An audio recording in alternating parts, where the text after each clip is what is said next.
አምላካችን መድኃኒታችን ኢየሱስ ክርስቶስ ምስጢረ ቁርባንን ያስተማረበት የመጨረሻውን ምሽት ከደቀ መዛሙርቱ ጋር ያሳለፈበት ነው። 3 ሰዓት ሲሆን አምላካችን በይሁዳ ጠቋሚነት ተላልፎ በአይሁድ እጅ ተያዘ። ከምሽቱ 3 ሰዓት አንስቶ እንግዲህ በአይሁድ ሕግ ወንጀለኛ ማታ አይያዝም። እንኳን በአይሁድም በእኛም ሕግ ትክክል ሕጉ ከተጠበቀ በማታ ወንጀለኛ አይያዝም። ክርስቶስ ግን በማታ ተያዘ፣ በማታ ፍርድ ቤት ቀረበ። ከዚያ በኋላ በአይሁድ ሸንጎ በሊቀ ካህናቱ መካከል ቆሞ ግፍ ተፈጸመበት፣ ሕግ ያልጠበቀ ፍርድ ተፈረደበት። ከዚያ በኋላ የሆነውን ልነግራችሁ አልችልም። ከምሽቱ 3 ሰዓት ከተደረገው የአይሁድ የተንጋደደ ፍርድ በኋላ አምላካችን ኢየሱስ ክርስቶስ ተራ በተራ እየመጡ በፊቱ ላይ ይተፉበት ነበር ይላል። ክርስቶስ ለአንድ ጊዜ እንኳን ፊቱን ዞር አላደረገም። ርኩስ ምራቃቸውን በፊቱ ላይ ሲተፉበት ተራ በተራ እየመጡ በጥፊ ሲመቱት ታግሶ ምሽቱን አሳለፈ። እማይነጋ ሌሊት ነው ያደረው ክርስቶስ እስከ ጠዋት ድረስ።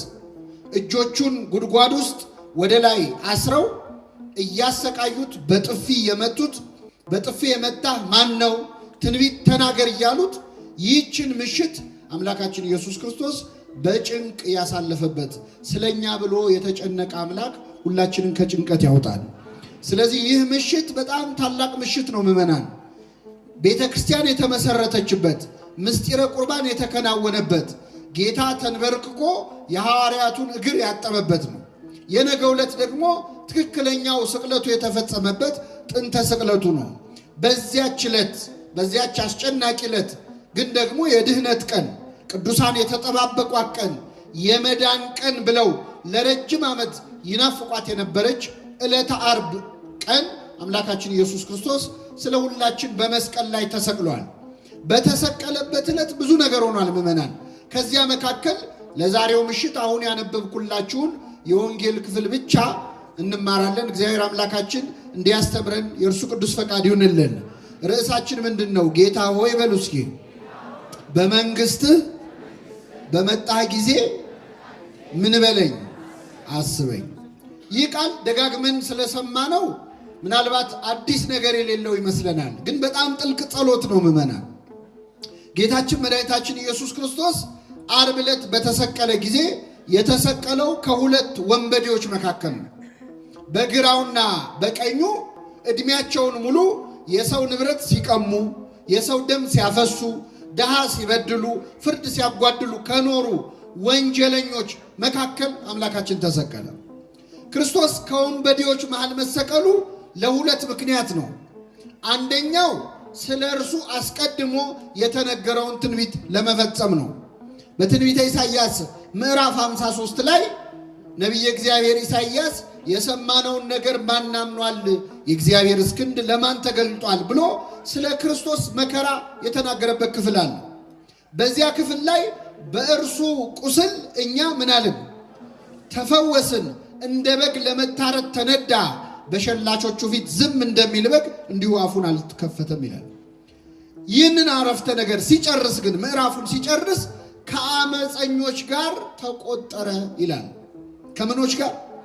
ከአመፀኞች ጋር። ክርስቶስ እኛን ከጻድቃን ጋር፣ እኛን ከቅዱሳን ጋር ሊደምረን እሱ ከጻድቃን ጋር ሳይሆን ከኃጢአተኞች ጋር ተቆጠረ። ስለዚህ ከአመፀኞች ጋር ተቆጠረ የሚለው ቃል ይፈጸም ዘንድ ክርስቶስ በሁለት አመፀኞች መካከል ተሰቀለ። በግራውና በቀኙ፣ የቀኙና የግራውን በዴ ፈያታዊ ዘየማንና ፈያታዊ ዘጸጋም የምንላቸው ጥጦስና ዳክርስ የሚባሉ ሁለት ወንጀለኞች መካከል መድኃኒታችን ኢየሱስ ክርስቶስ ተሰቀለ። እሱ ከወንበዴዎች መሃል የተቆጠረው ለምንድን ነው ካላችሁ፣ እኛም ከጻድቃን ጋር እንድንቆጠር ለማድረግ።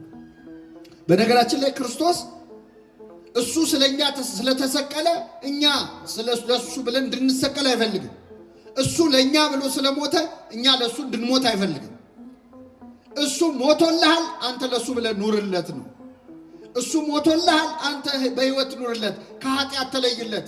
እሱ ስላንተ ብሎ ከኃጢአተኞች ጋር ተቆጥሯል። አንተ ለሱ ብለህ ከኃጢአተኞች ቁጥር ውጣ፣ ከሰካራሞች ቁጥር ውጣ፣ ከወንጀለኞች ቁጥር ውጣ፣ ይሄ ነው የእግዚአብሔር ሐሳብ። እና ከሁለት ወንበዴዎች መሃል መሰቀሉ የመጀመሪያው ትንቢቱን ለመፈጸም ነው። ሁለተኛው ምዕመናን ለወደፊቱ የሚፈጸመውንም ነገር እያሳየን ነው። ልብ አድርጉ። ከጌታ ግራና ቀኝ ሁለት ወንበዴዎች ተሰቀሉ። የግራው ወንበዴ ጌታውን ተሳደበ፣ የቀኙ ወንበዴ ግን በመንግስት ምን በለኝ አለ። ከሁለቱ የቀኙ ወንበዴ ወደ ገነት ገባ። በዕለተ ምጽአት ክርስቶስ ሊፈርድ ሲመጣ ምን እንደሚከናወን እዛው መስቀል ላይ ያሳየን። ክርስቶስ ዳግም ሊፈርድ ሲመጣ ኃጢአተኞችን በፍየል የተመሰሉ ኃጥአንን በግራው ጻድቃንን በቀኙ ያቆማቸዋል። እናንተ የአባቴ ቡሩካን ዓለም ሳይፈጠር ወደ ተዘጋጀላችሁ ወደ መንግስቴ ግቡ ውረሱ ይላቸዋል። በቀኝ ያሉት ወደ ገነት እንደሚገቡ ለማሳየት ዓርብ ዕለት በቀኙ ያለው ወንበዴ ወደ ገነት እንዲገባ አድርጎ አሳየን። ስለዚህ ክርስቶስ ትንቢቱንም ፈጸመ፣ ትንቢትም ተናገረ ማለት ነው። በዚህ ዕለት ምዕመናን ክርስቶስ ከሁለት ወንበዴዎች መሃል ተሰቅሎ እያለ በመጀመሪያ ሁለቱም ወንበዴዎች ይሰድቡት ነበር ይላል። የማቴዎስ ወንጌል ምዕራፍ 27ን ሄዳችሁ አንብቡት። የማቴዎስ ወንጌል ምዕራፍ 27 ላይ ሌሎች ሁሉ ሲሰድቡት፣ መቼስ ዓርብ ዕለት እኮ ክርስቶስን ያልሰደበው ሰው የለም። እኔ በጣም የሚገርመኝ ከተሳዳቢዎች ሁሉ መንገድ ኃላፊዎች አሉ። በዛ ሲያልፉ እየወጡ ነው፣ ኢየሩሳሌም ገበያ ውለው ሊወጡ ሲሉ መንገድ ላይ ተሰቅሎ አዩ። ምንድነው አሉ። ወንጀለኛ ነው ተሰቅሎ ነው ሲሉ እነሱም መጥተው ሰደቡት ይላል። አሁን ምን ያውቃሉ ውስጥ በማያውቀው ነገር የሚሳደብ ሰው አለ። አሁን የሆነ ሰው ሲሰደብ ካየን ተጨምረን አብረን እንሳደባለን። ይሄ ሁሉ ሰው የሰደበው መቼስ ስድብ ቢገባው ነው ብለን ማለት እንደዚህ እኮ ነን። የወደቀ ዛፍ ምሳር ይበዛበታል ይባላል። የተሰደበው ላይ ስድብ ማዋጣት ልማዳችን ነው። ስለዚህ መጥተው ክርስቶስን ሰደቡት። በግራ በቀኝ ያሉት ወንበዴዎችም ሁለቱም ሰደቡት። በኋላ ግን ምዕመናን በቀኝ ያለው ወንበዴ ድንገት ሐሳቡን ቀየረና እጅግ አስደናቂ ጸሎት ጸለየ። ጌታ ሆይ በመንግስትህ በመጣህ ጊዜ ምን በለኝ አስበኛል። ምንድነው ይህንን ወንበዴ ከተሳዳቢነት ወደ ጸሎተኝነት የቀየረው? ምንድነው? ተራ ጸሎት ደግሞ አይደለም ጸሎቱ። እስቲ በደንብ አስተውሉት። ሁሌ ስለምትሰሙት እንደው አዲስ ነገር የሌለው እንዳይመስላችሁ። ለመጨረሻ ጊዜ ላስብላችሁ። ጌታ ሆይ በመንግስትህ በመጣህ ጊዜ ምን በለኝ አስበኝ። አራት ነገሮች ነው የተናገረ። የመጀመሪያ ጌታ ሆይ አለው ክርስቶስን። ጌታ ሆይ ቃል አክብሮ ነው፣ የማክበር ቃል ነው። እኛ ስንጸልይ በሰማያት የምትኖር ምናችን ሆይ እንደምንለው ጌታ ሆይ አለው ክርስቶስን። ጌታ ሆይ ማለት ምን ይገርማል። ብዙ ሰዎች እኮ ጌታ ሆይ ብለውታል። እንደው ጌታ ሆይ የሚሉት ሰዎች ከመብዛታቸው የተነሳ ጌታ ሆይ የሚለኝ መንግስቴን ምን አይልም አይወርስም እስኪል ደርሷል። ይህ ወንበዴ ግን ጌታ ሆይ ማለቱ ከሌሎች ሁሉ ሰዎች ይበልጣል። ምንድነው ካላችሁ፣ ይህ ወንበዴ ክርስቶስን ጌታ ሆይ ያለው በዕለተ ዓርብ ነው። ዓርብ ዕለት ክርስቶስን ጌታ ሆይ ያለው ሰው የለም። የሰደበው አለ፣ በጥፊ የመታው አለ፣ የተፋበት አለ። ጌታ ሆይ ያለው የለም። ምናልባት ዛሬ ማታ ሐሙስ ማታ ጌታ ሆይ ያሉት ማን መሰሏችሁ? የሮም ወታደሮች በጥፊ መታውት ጌታ ሆይ በጥፊ የመታ ማን ነው ብለውታል። ስቃይ ላይ ያለ ጌታ ሆይ ማለት ከባድ ነው። አሳና እንጀራ በርክቶ ሲያበላ ደስ ብሏቸው ጌታ ሆይ ያሉታል። ሙት ሲያስነሳ አይተው ያመኑበት ጌታ ሆይ ያሉታል። ይህ ወንበዴ ግን ክርስቶስን ጌታ ሆይ ያለው የሾህ አክሊል ደፍቶ ደሙ እየተንጠፈጠፈ ያየው ነው። ይህ ከባድ ነው። ጌታ ሆይ አለ። ጌታ ሆይ ብቻ አይደለም ያለው፣ በመንግስት አለ። በምንህ በመንግስት ማለት ምን ማለት ነው? የራስህ መንግስት አለ፣ አንተ ንጉስ ነህ እያለው። ንጉስ ነህ፣ ግዛት አለ፣ መንግስት አለ። በመንግስት በመጣ ጊዜ አለ። ምን እንዲህ ወንበዴ ምን ነክቶት ነው? ጌታ ሲያዩት ንጉስ ይመስላል እንዴ? አረብለት አይመስልም እኮ ንጉስ አይመስልም። ለጲላጦስ አላለውም እንዴ መንግስቴ በዚች ዓለም ብትሆን ኖሮ ወታደሮቼ ይዋጉልኝ ነበር ብሏል። በጥፊ የሚመታ ንጉስ አለ እንዴ? የሚገረፍ ንጉስ የለም። ደሙ እየፈሰሰ እየተጎተተ ሲወድቅ ሲነሳ እየታየ እንዴት ንጉስ ሊባል ይችላል? ይህ ወንበዴ ክርስቶስን ጌታ ያለው ያየው ዙፋን ላይ ተቀምጦ አይደለም፣ መስቀል ላይ ተሰቅሎ ነው። በትረ መንግስት ይዞ እንደ ነገስታት በክብር የበትረ መንግስቱን ይዞ አይደለም፣ በበትር ሲቀጠቀጥ ነው ያየው፣ ሲደበደብ ነው ያየው። ዘውድ ደፍቶ አይደለም ያየው፣ የሾህ አክሊል ደፍቶ ነው ያየው። ስቃይ ላይ ሆኖ ነው ያየው። ግን በመንግስት አለ አጠገቡ ያለው ንጉስ መሆኑን አውቋል። ዘላለማዊ ንጉስ፣ ሽረት የሌለበት ህልፈት የሌለበት ንጉስ። ምድራዊ ነገስታት በመንግስታቸው ወይ ይሻራሉ ወይ ይሞታሉ፣ ያልፋሉ። ወይ ህልፈት ወይ ሽረት አለባቸው። እግዚአብሔር ግን ለዘላለም ምንድነው? ንጉስ ነው። እኛ መተናል አላነገስነውም። እኛ ሞተንም ይነግሳል። እግዚአብሔር አወቀው። አጠገቡ ያለው ንጉስ መሆኑን አወቀና ጌታ ሆይ በመንግስትህ አለ። ኧረ በመንግስት ብቻ ብሎ ቢያቆም ይበቃ ነበር። ይገርማቸዋል። በመንግስት ምን ባልክ ጊዜ አይሰማም። ልብ አድርጉ። ይህ ወንበዴ ጌታን እያየው ያለው ሊሞት ትንሽ ቀርቶት ነው አይደለም? ነው አይደለም? ስቃይ ላይ ነው ያለው። ሊሞት ነው። ሞተህ አትቀርም። ከሞት ምን ትላለህ? ተነስተህ አትቀርም። ወደ ሰማይ አርገህ አትቀርም። ዳግም ልትፈርድ በመጣህ ጊዜ ማን ነገረው? ለመኑ መሐረከ ታይምር ዘንተ። ቅዱስ ያሬድ ኢትዮጵያዊ ሊቅ የቀኙ ወንበዴ ይህንን እንድታውቅ ማን ነው ያስተማረህ ይላል።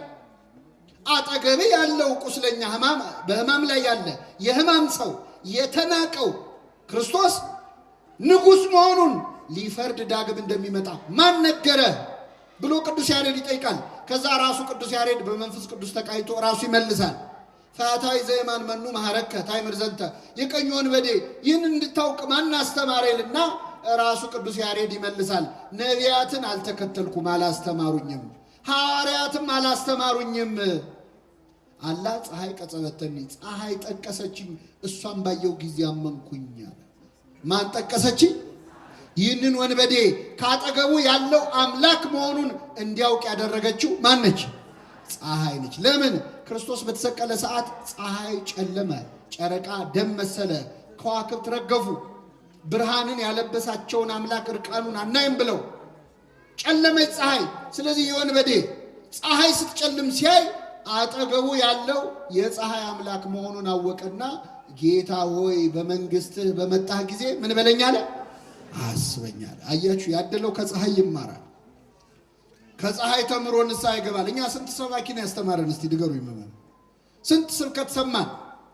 በተሰበክነው ልክ ማፍራት አቃተን እንጂ ንስሐ መግባት አቃተን እንጂ። ፀሐይ ለካ አስተምሮት ሰው ንስሐ ይገባል። ጴጥሮስን ንስሐ ያስገባችው ዶሮ ነች። ዶሮ ስትጮህ ወጥቶ አለቀሰ። እኛ ስንት ዶሮ ሲጮህ ሰምተናል። ከኔ ጋር ናችሁ ምን? ዶሮ ሰባኪያን ናቸው፣ ሰባኪያን ናቸው። ያው ሶጣ ጠብቃችሁ ኩኩሉ እንዳትሉኝ እንጂ ሰባኪያን ናቸው። ዶሮ ሲጮህ ሰምቶ የዶሮ ጮት ሰምቶ ንስሐ ገባ። እኛ እንጮሃለን። ለምንድን ነው ንስሐ ማገቡት? ለነገሩ ዶሮም ላይ ችግር ምንድነው? ዶሮ ልብ ብላችሁ ከሆነ ጧጧ ከመጮሃ በፊት መጀመሪያ ትነሳና ምን ታደርጋለች? ክንፏን ምን ትላለች? ታራግፋለች። አራግፋ ነው የምትጮህ። አሁን እኛ የራሳችን ኃጢአት አራግፈን መጮህ ስላቃተን ማትሰሙ። መጀመሪያ ሰባኪው ንስሐ ገብቶ ተዘጋጅቶ ሲሆን የዛኔ ጮቱም ይሰማል። አሁን ግን አብራችሁን ትጮሃላችሁ። ጭራሽ እንኳን ንስሐ ልትገቡ። ይህ ወንበዴ ፀሐይን አይቶ ነው ንስሐ የገባው ይላል ቅዱስ ያሬድ። ቅዱስ ያሬድ ይህን ሲል ቅዱስ ዮሐንስ አፈወርቅ ደግሞ የለም አይመስለኝም ይላል። ይህንን ወንበዴማ ልቡን የመለሰችው ፀሐይ ብቻዋን አትመስለኝም። በአራተኛው ክፍለ ዘመን የነበረው አፈወርቅ የተባለው የቤተ ክርስቲያናችን መምህር ምን ይላል? ይህ ወንበዴ ልቡ የተመለሰው በጌታ ንግግር ሳይሆን አይቀርም። ጌታ በተሰቀለ ጊዜ መስቀል ላይ 7 ቃላት ተናግሯል። የመጀመሪያው ቃል ምንድነው? አባት ሆይ የሚያደርጉትን አያውቁምና ይቅር በላቸው። ይገርማቸዋል። ክርስቶስ የሚያደርጉትን አያውቁምና ይቅር በላቸው ያለው ገና መስቀል ላይ ያለ ነው። ከኔ ጋር ናችሁ? አዎ፣ ገና ሚስማሩ ከእጁ ሳይወጣ